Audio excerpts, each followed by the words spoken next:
बहुत ही सत्कारयोग बेरोजगार ET TET पास अध्यापक साथियों सारिਆਂ ਨੂੰ सत श्री अकाल वाहिगुरू जी का खालसा श्री गुरु जी की फतेह। सो साथियों ਤੁਹਾਨੂੰ ਸਭ ਨੂੰ ਪਤਾ ਹੀ ਹੈ कि अपना खरड़ ਦੇ ਵਿੱਚ ਰੈਗੂਲਰ ਜਿਹੜਾ ਉਹ ਧਰਨਾ ਚੱਲ ਰਿਹਾ है।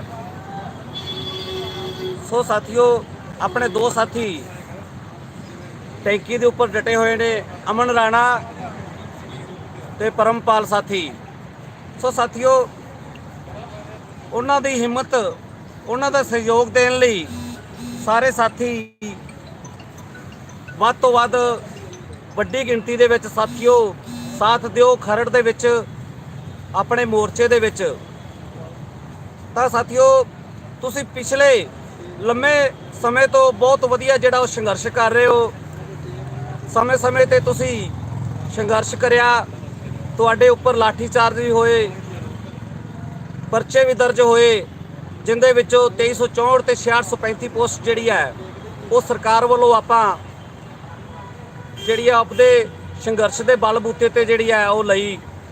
सो साथियों दोवां भर्तियां दियां टैसट भी हो चुके आ, एक 2364 भर्ती दे ਸਕਰੂਟਨੀ भी हो चुकी है, परंतु सरकार दी निकामियां करके डिपार्टमेंट दी गलतियां करके साडी 2364 भर्ती जिहड़ी है वो रद्द होने दे बिल्कुल जिहड़ी है वो किनारे ते है। 6635 जिहड़ी है अपनी भर्ती है उस दे उपर जिहड़ा स्टे लग्या होया है अपॉइंटमेंट लैटरां ते 2 दसंबर की जिहड़ी है उस दी हेयरिंग है। सो साथियों अज लाइव होने का मकसद ये सीगा कि तुहाडे तक कुछ ना कुछ जिहड़ा है वो मैसेज पहुँचाइए कि सरकारां अपने नाल किस तरह का वतीरा जिहड़ा वो कर रही ने। तां अपनी ईटीटी जथेबंदी वालों भी लगातार 5 साल प्रोटेस्ट जिहड़े वो कीते जा रहे हैं ते वो तुहाडे सहयोग दे नाल कीते जा रहे हैं। तुसीं अलग अलग थावां ते जाके अपने सीएम चरणजीत चन्नी दे आपदी मंग रखण दे लई जिथे भी उन्होंने प्रोग्राम रखे सीगे आपां आपदी आवाज़ लैके उत्थे पहुँचे, उन्हां नूं मंग पत्र देण दे लई, उन्हां नाल मीटिंग करन दे लई, परंतु उत्थे प्रशासन दे वल्लों कह दिता जाता है कि तुहाडी मीटिंग जिहड़ी है वो करवाई जाऊगी तां तुसीं शांत हो के जिहड़ा वो बैठो, परंतु उत्थे भी साडे नाल मजाक कीता जाता है। सानू 5 बंदियां नूं मीटिंग दे लई सद्दिया जाता है, परंतु जदों असीं मीटिंग दे लई जांदे आ तां साडे सीएम साहब जिहड़े आ उत्थों चलदे बनदे आ।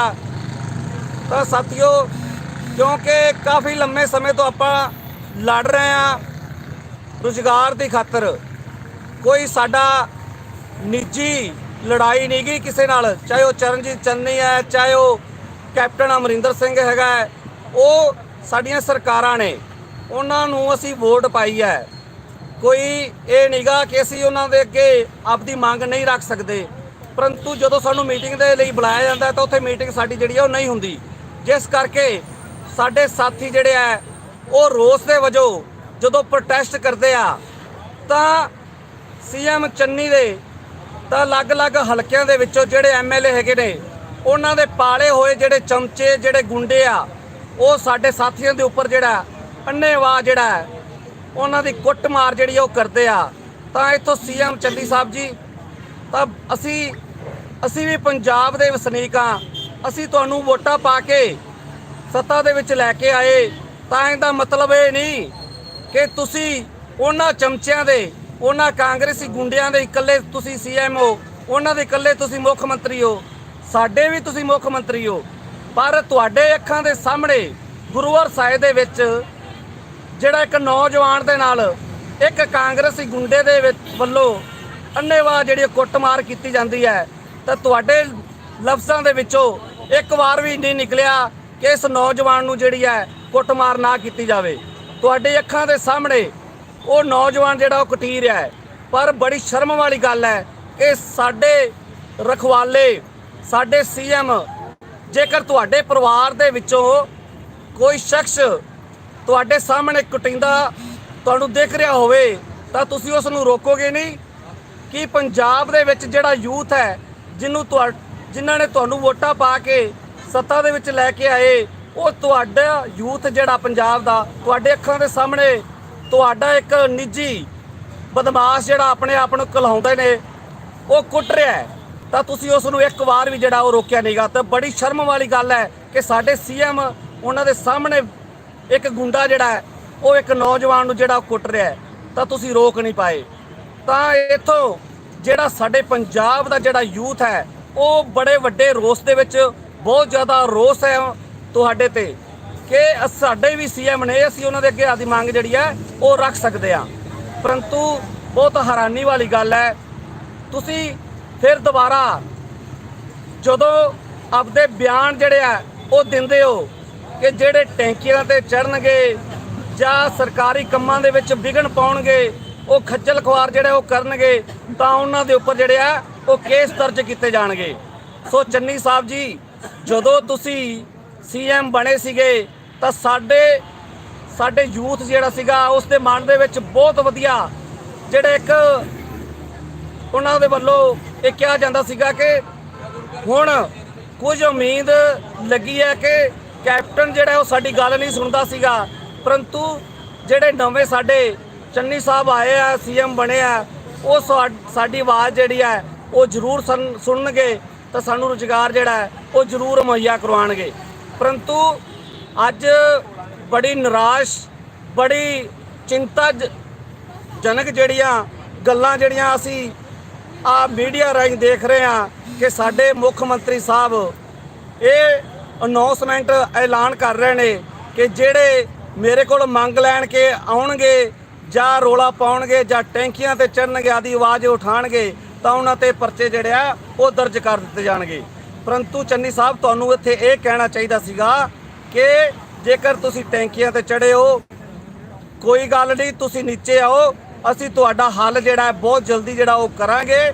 ਪਰੰਤੂ ਤੁਸੀਂ ਉਲਟਾ ਯੂਥ ਨੂੰ ਫਿਰ ਦੁਬਾਰਾ ਜਿਹੜਾ ਉਹਨਾਂ ਨੂੰ ਵਿੱਚ ਗੁੱਸਾ ਭਰਨ ਦੇ ਲਈ ਤੁਸੀਂ ਉਹਨਾਂ ਦੇ ਉੱਪਰ ਦਬਾਅ, ਪ੍ਰੈਸ਼ਰ ਪਾਉਣ ਦੀ ਜਿਹੜੀ ਉਹ ਗੱਲ ਕਰ ਰਹੇ ਹੋ। ਤਾਂ ਰੁਜ਼ਗਾਰ ਨਹੀਂ ਦੇਣਾ ਤੁਸੀਂ, ਤਾਂ ਹੁਣ ਤੁਸੀਂ ਦੂਸਰੇ ਰਸਤੇ ਜਿਹੜਾ ਉਹ ਪਰਚੇ ਦਰਜ ਕਰਕੇ ਤਾਂ ਇਸ ਯੂਥ ਨੂੰ ਜਿਹੜਾ ਉਹ ਦਬਾਉਣਾ ਚਾਹੁੰਦੇ ਹੋ, ਪਰੰਤੂ ਇਹ ਕਦੇ ਵੀ ਨਹੀਂ ਹੋਏਗਾ।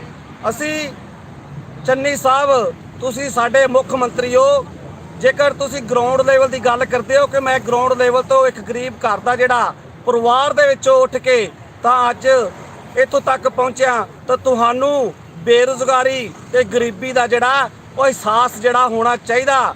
ਤੁਹਾਨੂੰ ਉਹਨਾਂ ਬੇਰੁਜ਼ਗਾਰਾਂ ਦੀ ਸਾਰ ਲੈਣੀ ਚਾਹੀਦੀ ਸੀਗੀ, ਨਾ ਕਿ ਅੱਜ ਪਰਚੇ ਦਰਜ ਕਰਨ ਵਾਲੀ ਜਿਹੜੀ ਆ ਉਹ ਗੱਲ ਕਹਿਣੀ ਚਾਹੀਦੀ ਸੀਗੀ। ਸੋ ਅਸੀਂ ਬੇਰੁਜ਼ਗਾਰ ਈਟੀਟੀ ਟੈਟ ਪਾਸ ਸਾਡੀਆਂ ਮੰਗਾਂ ਬਿਲਕੁਲ ਜਾਇਜ਼ ਨੇ, ਜਿੰਦੇ 'ਚ 2364 ਪੋਸਟ ਜਿਹੜੀ ਹੈ ਉਹ ਕੁਝ ਗਲਤੀਆਂ ਜਿਹੜੀਆਂ ਹੈਗੀਆਂ ਡਿਪਾਰਟਮੈਂਟ ਦੇ ਵੱਲੋਂ ਤੇ ਸਰਕਾਰ ਵੱਲੋਂ ਨਾ ਸਾਥ ਦੇਣ ਕਰਕੇ ਅੱਜ ਜਿਹੜੀਆਂ ਉਹ ਰੱਦ ਹੋਣ ਜਾ ਰਹੀਆਂ ਨੇ, ਤੇ 6635 ਦਾ ਵੀ ਜਿਹੜਾ ਉਹ ਪ੍ਰੋਸੀਜਰ ਜਿਹੜਾ ਉਹ ਸ਼ੁਰੂ ਨਹੀਂ ਕੀਤਾ ਗਿਆ, ਸਟੇ ਲੱਗਿਆ ਹੋਇਆ ਹੈ। 2 ਤਰੀਕ ਦੀ ਜਿਹੜੀ ਉਹਦੀ ਹੀਅਰਿੰਗ ਹੈ। ਜੇਕਰ ਸਰਕਾਰ ਚਾਹਵੇ ਤਾਂ ਸਾਡੀਆਂ ਦੋਵੇਂ ਭਰਤੀਆਂ ਜਿਹੜੀਆਂ ਨੇ ਉਹ ਕੰਪਲੀਟ ਹੁੰਦੀਆਂ ਨੇ, ਪਰੰਤੂ ਇਹ ਸਰਕਾਰ ਦੀ ਜਿਹੜੀ ਹੈ ਉਹ ਨਲਾਇਕੀ ਹੈ। ਤਾਂ ਇੱਥੇ ਅਸੀਂ ਇੱਕ ਗੱਲ ਦੀ ਸਰਕਾਰ ਨੂੰ ਇਹ ਚੇਤਾਵਨੀ ਦੇਣਾ ਚਾਹੁੰਦੇ ਹਾਂ ਕਿ ਜਿੰਨੀ ਦੇਰ ਤੱਕ ਸਾਡੀਆਂ ਦੋਵੇਂ ਭਰਤੀਆਂ ਜਿਹੜੀਆਂ ਉਹ ਸੇਫ ਸਿਰੇ ਤੱਕ ਨਹੀਂ ਲੱਗਦੀਆਂ, ਉਨੀ ਦੇਰ ਤੱਕ ਚੰਨੀ ਸਾਹਿਬ ਅਸੀਂ ਤੁਹਾਡਾ ਖਹਿੜਾ ਜਿਹੜਾ ਉਹ ਨਹੀਂ ਛੱਡਾਂਗੇ। ਚਾਹੇ ਤੁਸੀਂ ਧਮਕੀਆਂ ਸਾਨੂੰ ਕਿਸ ਪਰਚੇ ਦਰਜ ਕਰਨ ਦੀਆਂ ਜਿਵੇਂ ਮਰਜ਼ੀ ਸਾਨੂੰ ਤੁਸੀਂ ਸਾਡੇ ਉੱਪਰ ਪ੍ਰੈਸ਼ਰ ਬਣਾਓ ਕਿ ਅਸੀਂ ਤੁਹਾਡੇ ਉੱਪਰ ਪਰਚੇ ਦਰਜ ਕਰ ਦਿਆਂਗੇ, ਅਸੀਂ ਇਹ ਪਰਚਿਆਂ ਤੋਂ ਡਰਾਂਗੇ ਨਹੀਂ, ਕਿਉਂਕਿ ਅਸੀਂ ਸਿਰਫ ਹੱਕ ਤੇ ਸੱਚ ਦੀ ਲੜਾਈ ਜਿਹੜੀ ਹੈ ਉਹ ਲੜ ਰਹੇ ਹਾਂ। ਤੁਸੀਂ ਸਾਨੂੰ ਰੁਜ਼ਗਾਰ ਦਿਓ, ਅਸੀਂ ਆਪੋ ਆਪ ਦੇ ਜਿਹੜੇ ਸਕੂਲਾਂ ਦੇ ਵਿੱਚ ਜਾ ਕੇ ਬੱਚਿਆਂ ਨੂੰ ਪੜ੍ਹਾਵਾਂਗੇ। ਸਾਡਾ ਮਨ ਨਹੀਂ ਕਰਦਾ, ਸਾਡੇ ਵੀ ਪਰਿਵਾਰ ਨੇ ਪਿੱਛੇ, ਅਸੀਂ ਇਹ ਨਹੀਂ ਚਾਹੁੰਦੇ ਕਿ ਅਸੀਂ ਜਾ ਕੇ ਸੜਕਾਂ ਵਿੱਚ ਜਾਮ ਕਰੀਏ, ਅਸੀਂ ਅੱਧੀ ਰਾਤ ਨੂੰ ਜਾ ਕੇ ਟੈਂਕੀਆਂ ਦੇ ਚੜੀਏ। ਇਹ ਸਾਡੀ ਮਜਬੂਰੀ ਹੈ। ਇਹ ਸੀਐਮ ਚੰਨੀ ਸਾਹਿਬ ਤੁਸੀਂ ਜਾਣਬੁੱਝ ਕੇ ਇਹ ਸਾਰਾ ਕੁਝ ਕੰਮ ਜਿਹੜਾ ਉਹ ਕਰਵਾ ਰਹੇ ਹੋ। ਸੋ ਇਸ ਲਈ ਤੁਸੀਂ ਸਾਨੂੰ ਪ੍ਰੈਸ਼ਰ ਸਾਡੇ ਉੱਪਰ ਹਾਈ ਜਿਹੜਾ ਉਹ ਕਰਕੇ ਤਾਂ ਸਾਨੂੰ ਪਿੱਛੇ ਹਟਾਉਣ ਦੀ ਜਿਹੜੀ ਉਹ ਕੋਸ਼ਿਸ਼ ਕਰ ਰਹੇ ਹੋ, ਪਰੰਤੂ ਅਸੀਂ ਹਟਣ ਵਾਲੇ ਨਹੀਂ ਗੇ। ਸੋ ਇੱਥੇ ਮੈਂ ਇੱਕ ਗੱਲ ਦੀ ਚੇਤਾਵਨੀ ਦੇਣਾ ਚਾਹਣਾ ਕਿ ਸਾਡੇ ਸਿੱਖਿਆ ਮੰਤਰੀ ਸਾਹਿਬ ਸਾਡੀ ਨਾਲ ਅੱਜ ਵੀ ਜਿਹੜੀ ਤੁਸੀਂ ਇੱਕ ਮੀਟਿੰਗ ਰੱਖੀ ਹੋਈ ਸੀਗੀ, ਉਹ ਅੱਜ ਮੀਟਿੰਗ ਸਾਡੀ ਫਿਰ ਤੁਸੀਂ ਉਹ ਕੈਂਸਲ ਕਰਕੇ ਹੋਰ ਬਹਾਨੇ ਪ੍ਰਸ਼ਾਸਨ ਦੇ ਵੱਲੋਂ ਕਹਿ ਕੇ ਲਾ ਕੇ ਪਤਾ ਨਹੀਂ ਹੋਰ ਕਿਹੜੇ ਤੁਸੀਂ ਹੋਰ ਨਵੇਂ ਕੰਮਾਂ ਦੇ ਵਿੱਚ ਜਿਹੜੇ ਰੁੱਝੇ ਹੋ ਤੇ ਬੇਰੁਜ਼ਗਾਰਾਂ ਦੀ ਜਿਹੜੀ ਉਹ ਤੁਸੀਂ ਸਾਰ ਨਹੀਂ ਲੈਂਦੇ। ਮੀਡੀਆ ਦੇ ਵਿੱਚ ਤੁਸੀਂ ਕਹਿ ਰਹੇ ਸੀਗੇ ਕਿ ਈਟੀਟੀ ਵਾਲੇ ਮੈਨੂੰ ਆ ਕੇ ਮਿਲਦੇ ਨਹੀਂਗੇ ਤੇ ਅਸੀਂ ਉਹਨਾਂ ਦਾ ਫੈਸਲਾ ਜਿਹੜਾ ਉਹ ਕੀ ਕਰੀਏ। ਤਾਂ ਅੱਜ ਫਿਰ ਤੁਸੀਂ ਜਿਹੜੇ ਆ ਉਹ ਮੀਟਿੰਗ ਤੋਂ ਭੱਜੇ ਹੋ, ਪਰ ਈਟੀਟੀ ਵਾਲੇ ਜਿਹੜੇ ਆ ਉਹ ਮੀਟਿੰਗ ਤੋਂ ਨਹੀਂ ਭੱਜਦੇ। ਤਾਂ ਇੱਥੇ ਅਸੀਂ ਜੇਕਰ ਤੁਸੀਂ ਮੀਟਿੰਗ ਇੱਕ ਐਕਸ਼ਨ ਇੱਕ ਪ੍ਰੋਗਰਾਮ ਕਰਨ ਤੋਂ ਬਾਅਦ ਹੀ ਦੇਣੀ ਹੈ ਤਾਂ ਮਜਬੂਰਨ ਸਾਨੂੰ ਜਿਹੜਾ ਹੈ ਉਹ ਪ੍ਰੋਗਰਾਮ ਜਿਹੜੇ ਆ ਉਹ ਲਿਖਣੇ ਪੈਂਦੇ ਆ। ਤੇ ਮੈਂ ਇੱਥੇ ਆਪਣੇ ਸਾਥੀਆਂ ਨੂੰ ਦੱਸ ਦਿਆਂ ਕਿ 30 ਤਰੀਕ ਦਾ ਜਿਹੜਾ ਆਪਾਂ ਐਕਸ਼ਨ ਜਿਹੜਾ ਹੈ ਉਹ ਲਿਖਿਆ ਹੋਇਆ ਹੈ। ਬਿਨਾਂ ਪ੍ਰੋਗਰਾਮ ਤੋਂ ਸਰਕਾਰ ਜਿਹੜੀ ਆ ਉਹ ਆਪਣੀ ਗੱਲ ਨਹੀਂ ਸੁਣਨ ਵਾਲੀ, ਕਿਉਂਕਿ ਅੱਜ ਵੀ ਮੀਟਿੰਗ ਦਾ ਸਮਾਂ ਦੇ ਕੇ ਜਿਹੜੀ ਹੈ ਉਹ ਸਰਕਾਰ ਭੱਜੀ ਹੈ। ਸੋ ਇਸ ਲਈ ਸਾਥੀਓ ਰੈਡੀ ਹੋ ਜਾਓ। 30 ਨਵੰਬਰ ਦਾ ਜਿਹੜਾ ਆਪਾਂ ਐਕਸ਼ਨ ਜਿਹੜਾ ਉਹ ਲੀਕ ਚੁੱਕੇ ਆ। ਵੱਧ ਚੜ ਕੇ ਵੱਡੀ ਗਿਣਤੀ ਦੇ ਵਿੱਚ ਸਾਰੇ ਸਾਥੀ ਜਿਹੜਾ ਹੈ ਉਹ ਸਾਥ ਦਿਓ। ਇਸ ਸਰਕਾਰ ਨੂੰ ਮਜਬੂਰ ਕਰ ਦਈਏ ਕਿ ਉਹ ਆਪਣੀਆਂ 2364 ਪੋਸਟਾਂ 6635 ਪੋਸਟਾਂ ਤੇ ਓਵਰੇਜ ਵਾਲਾ ਮਸਲਾ ਜਿਹੜਾ ਹੈ ਉਹ ਆਪਣਾ ਹੱਲ ਕਰੇ ਤਾਂ ਜੋ ਸਾਰਿਆਂ ਨੂੰ ਰੁਜ਼ਗਾਰ ਜਿਹੜਾ ਉਹ ਮਿਲ ਸਕੇ। ਇਹ ਆਪਣਾ ਸਾਥੀਓ ਰਾਈਟ ਬਣਦਾ ਹੈ, ਕਿਉਂਕਿ ਸਰਕਾਰ ਨੇ ਆਪਣੇ ਨਾਲ ਵਾਅਦੇ ਕਰੇ ਸੀਗੇ। ਆਪਾਂ ਸਰਕਾਰਾਂ ਨੂੰ ਜਿਹੜਾ ਉਹ ਭੱਜਣ ਨਹੀਂ ਦੇਣਾ। ਦੂਸਰੀ ਗੱਲ ਸਾਥੀਓ ਕਿ ਆਪਣੇ ਕੋਰਟ ਦੇ ਵਿੱਚ ਜਿਹੜਾ ਹੈ ਉਹ ਆਪਣੇ ਕੇਸ ਜਿਹੜੇ ਉਹ ਲੱਗੇ ਹੋਏ ਆ 2364 ਦੇ ਮਸਲੇ ਦੇ ਵਿੱਚ, ਚਾਹੇ ਉਹ 6635 ਦੇ। ਸੋ ਸਾਥੀਓ ਉਸ ਦੇ ਵਿੱਚ ਫੰਡ ਦੀ ਜਿਹੜੀ ਹੈ ਬਹੁਤ ਜ਼ਿਆਦਾ ਜਿਹੜੀ ਉਹ ਜ਼ਰੂਰਤ ਹੈ। ਆਪਾਂ ਨੂੰ ਹੋਰ ਨਾਲ ਜਿਹੜੇ 6635 ਦੇ ਲਈ ਜਿਹੜਾ ਸਟੇ ਤੜਾਉਣ ਦੇ ਲਈ ਹੋਰ ਵੀ ਵਕੀਲ ਜਿਹੜਾ ਹੈ ਉਹ ਕਰਨਾ ਪੈ ਰਿਹਾ ਹੈ, ਕਿਉਂਕਿ 6635 ਦੇ ਵਿੱਚ ਬਹੁਤ ਸਾਰੇ ਪਟੀਸ਼ਨਰ ਜਿਹੜੇ ਆ ਉਹ ਲੱਗੇ ਹੋਏ ਨੇ ਸਾਹਮਣੇ। ਆਪਣੇ ਐਂਟੀ ਜਿਹੜੇ ਐਡਵੋਕੇਟ ਕਾਫੀ ਜਿਹੜੇ ਲੱਗੇ ਹੋਏ ਨੇ ਇਸ ਦੇ ਲਈ ਡਿਫੈਂਡ ਕਰਨ ਦੇ ਲਈ। ਆਪਾਂ ਨੂੰ ਵੀ ਹੋਰ ਵਕੀਲ ਜਿਹੜੇ ਆ ਉਹ ਕਰਨੇ ਜਿਹੜੇ ਆ ਜ਼ਰੂਰੀ ਬਣਦੇ ਆ। ਸੋ ਇਸ ਲਈ ਸਾਰੇ ਸਾਥੀਆਂ ਨੂੰ ਅਪੀਲ ਹੈ, ਬੇਨਤੀ ਹੈ ਕਿ ਫੰਡ ਦਾ ਜਿਹੜਾ ਯੋਗਦਾਨ ਹੈਗਾ ਤੁਸੀਂ ਸਾਰੇ ਸਾਥੀ ਜਿਹੜਾ ਉਹ ਜ਼ਰੂਰ ਪਾਓ। ਨਿਰਮਲ ਜੀਰੇ ਦੇ ਨਾਮ ਦੇ ਅਕਾਊਂਟ ਜਿਹੜਾ ਆਪਣਾ ਸਟੇਟ ਦਾ ਚੱਲ ਰਿਹਾ ਹੈ ਉਸ ਅਕਾਊਂਟ ਦੇ ਵਿੱਚ ਤੁਸੀਂ ਵੱਧ ਚੜ ਕੇ ਜਿਹੜਾ ਫੰਡ ਦਾ ਜਿਹੜਾ ਯੋਗਦਾਨ ਜ਼ਰੂਰ ਪਾਓ, ਤਾਂ ਜੋ ਆਪਾਂ ਹੋਰ ਵਕੀਲ ਜਿਹੜੇ ਉਹ ਕਰਕੇ 2 ਦਸੰਬਰ ਨੂੰ ਜਿਹੜਾ ਹੈ ਉਹ ਸਟੇ ਜਿਹੜਾ ਤੜਵਾਈਏ, ਸਕਰੂਟਨੀ ਜਿਹੜੀ ਉਹ ਸ਼ੁਰੂ ਕਰਵਾਈਏ, 2364 ਦਾ ਜਿਹੜਾ ਉਹ ਆਪਾਂ ਮਸਲਾ ਜਿਹੜਾ ਉਹ ਹੱਲ ਕਰਵਾਈਏ। ਸੋ ਤੁਹਾਡੇ ਸਾਥ ਦੀ ਜ਼ਰੂਰਤ ਹੈ। ਸਾਰੇ ਸਾਥੀ ਆਪੋ ਆਪ ਦੀ ਜ਼ਿੰਮੇਵਾਰੀ ਨੂੰ ਸਮਝਦੇ ਹੋਏ 30 ਨਵੰਬਰ ਨੂੰ ਹਰ ਹਾਲਤ ਵਿੱਚ ਜਿੱਥੋਂ ਦਾ ਤੁਹਾਨੂੰ ਸਥਾਨ ਦੱਸਿਆ ਜਾਊਗਾ ਉਸ ਸਥਾਨ ਤੇ ਤੁਸੀਂ ਵੱਡੀਆਂ ਬੱਸਾਂ ਕਰਕੇ ਟਰੈਕਸਾਂ ਕਰਕੇ ਵੱਡੀ ਗਿਣਤੀ ਦੇ ਵਿੱਚ ਪਹੁੰਚੋ, ਤਾਂ ਜੋ ਇਸ ਸਰਕਾਰ ਨੂੰ ਪਤਾ ਚੱਲ ਜਾਏ ਕਿ ਈਟੀਟੀ ਦੀ ਜਿਹੜੀ ਹੈ ਗਿਣਤੀ ਹੈ, ਸਟਰੈਂਥ ਹੈ ਉਹ ਕਿੰਨੀ ਹੈ ਤੇ ਆਪਦੇ ਬਲਬੂਤੇ ਤੇ ਜਿਹੜੀਆਂ ਉਹਨਾਂ ਨੇ ਪੋਸਟਾਂ ਪਹਿਲਾਂ ਕਢਾਈਆਂ ਸੀਗੀਆਂ ਤੋਂ ਅੱਜ ਵੀ ਆਪਦੇ ਬਲਬੂਤੇ ਤੇ ਜਿਹੜੀ ਇਸ ਨੂੰ ਸਰਕਾਰ ਕੋਲੋਂ ਜਿਹੜੀ ਆ ਉਸ ਨੂੰ ਪੂਰੀਆਂ ਵੀ ਜਿਹੜੀ ਹੈ ਉਹ ਕਰਵਾਊਗੀ। ਉਹ ਤੁਹਾਡੇ ਸਾਰਿਆਂ ਦੇ ਸਾਥ ਦੇ ਨਾਲ ਹੋਊਗਾ। ਯਾਦ ਰੱਖਿਓ 30 ਨਵੰਬਰ ਨੂੰ ਆਪਾਂ ਜਿਹੜਾ ਐਕਸ਼ਨ ਜਿਹੜਾ ਉਹ ਲਿਖਿਆ ਹੋਇਆ ਹੈ, ਜਿਹੜਾ WhatsApp ਤੇ ਮੈਸੇਜ ਤੁਹਾਡੇ ਤੱਕ ਮੈਸੇਜ ਪਾ ਦਿੱਤਾ ਜਾਊਗਾ ਕਿ ਆਪਾਂ ਕਿਹੜੇ ਸਥਾਨ ਤੇ ਜਿਹੜਾ ਉਹ ਐਕਸ਼ਨ ਜਿਹੜਾ ਉਹ ਲਿਖਿਆ ਹੋਇਆ ਹੈ। ਸੋ ਸਾਰੇ ਸਾਥੀਆਂ ਦਾ ਧੰਨਵਾਦ। ਤਾਂ ਸਾਥੀਓ ਐਕਸ਼ਨ ਦੇ ਵਿੱਚ ਸਾਰੇ ਸਾਥੀਆਂ ਜ਼ਰੂਰ ਪਹੁੰਚਣਾ ਹੈ ਤੇ ਜਿਹੜਾ ਆਪਣੇ ਫੰਡ ਦਾ ਹੈਗਾ ਉਹ ਫੰਡ ਤੁਸੀਂ ਜਿਹੜਾ ਯੋਗਦਾਨ ਜਿਹੜਾ ਵੱਧ ਚੜ ਕੇ ਜਿਹੜਾ ਉਹ ਪਾਉਣਾ। ਸਟੇਟ ਦੇ ਜਿਹੜਾ ਆਪਣਾ ਨਿਰਮਲ ਸਿੰਘ ਦੇ ਨਾਮ ਤੇ ਜਿਹੜਾ ਅਕਾਊਂਟ ਜਿਹੜਾ ਸ਼ੇਅਰ ਹੋ ਰਿਹਾ ਹੈ ਉਸ ਦੇ ਅਕਾਊਂਟ ਦੇ ਵਿੱਚ ਜਿਹੜਾ ਤੁਸੀਂ ਉਹ ਫੰਡ ਦਾ ਯੋਗਦਾਨ ਜਿਹੜਾ ਜ਼ਰੂਰ ਪਾਉਣਾ ਹੈ। ਸੋ ਸਾਰੇ ਸਾਥੀਆਂ ਦਾ ਧੰਨਵਾਦ। ਜੈ ਜਨਤਾ ਜੈ ਸੰਘਰਸ਼, ਜਿੱਤ ਲੜਦੇ ਲੋਕਾਂ ਦੀ। ਸੋ ਆਪਣੇ ਸਟੇਟ ਕਮੇਟੀ ਆਗੂ ਨਿਰਮਲ ਜੀਰਾ ਜੀ ਉਹ ਵਿਚਾਰ ਤੁਹਾਡੇ ਸਾਹਮਣੇ ਜਿਹੜਾ ਉਹ ਜ਼ਰੂਰ ਰੱਖਣਗੇ।